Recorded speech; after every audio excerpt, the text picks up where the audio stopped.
Is abandoning the city to move to Northern Virginia in an effort to build a sports and entertainment empire. The move becoming a common one now among team owners as they try and monetize their businesses. And they turn to real estate development, adding luxury apartments and shopping malls to bring in extra cash and drive up the value of their franchises. Joining us on set is real estate mogul Ilan Bracha. He's CEO of IB Global. Welcome, Ilan. Good to have you with us.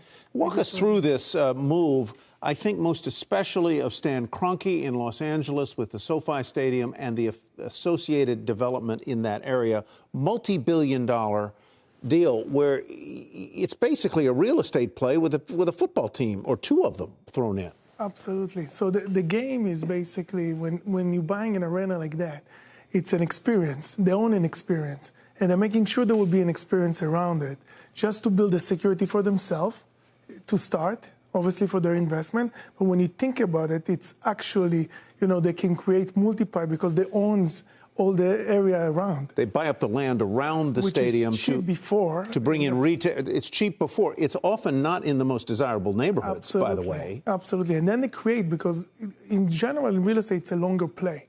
7, 10 years, you probably can double your money. You get a solid income, you get appreciation. When you create a play like that, you can double your money with 2 to 3 years.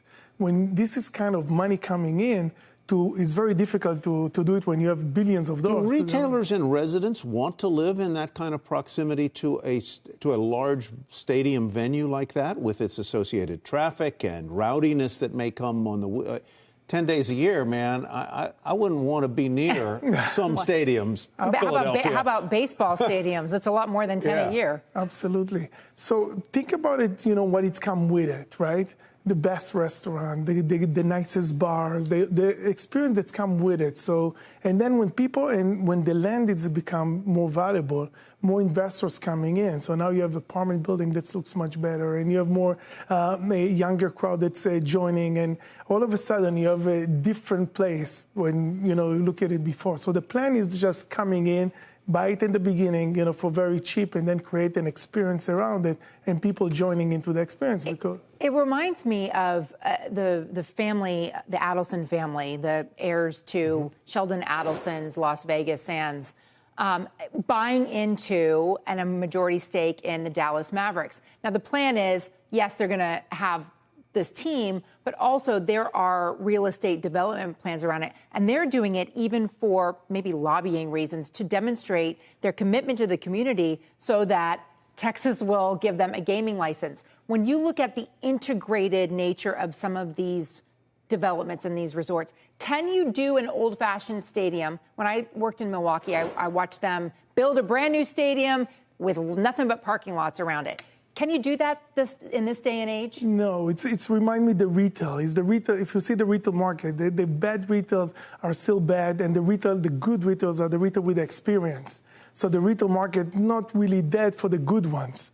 So the same things here. We are not anymore just real estate alone. When you look at buildings today, even office building, the best office buildings is the one with the amenities, the Class A building, the one that's giving you different experience. What are the risks, though, of focusing even more on one neighborhood, and especially if you're looking at a neighborhood that is not a desirable currently neighborhood? What is the risk? Obviously, you're buying, at the time that you're buying, it's cheap for a reason, the risk and rewards. So you're buying it and you believe on the dream that you're going to make it happen. And the execution level, I think it's probably the biggest risk. Can you actually execute it? It's tons of loans, and a lot of people need to believe that you can deliver it. So this is, I think, is the biggest risk. I think of an example of the Washington Nationals, who built a stadium down in what was used to be called the Navy Yards of D.C., in southwest D.C., which was not a particularly livable neighborhood. It was industrial, it was warehouses, and so on and so forth. But that stadium, in attracting people, has attracted retail, restaurants, and apartments, and it is now quite spiffy. It's really quite nice. Right. Look at what we have and I agree with you totally. And look what we're having in New York City. All the billionaire row on 57th Street. Some of the sports stars starting to buy in 1 or 2 buildings, and all of a sudden the building changed the price per square foot, the volume of sales.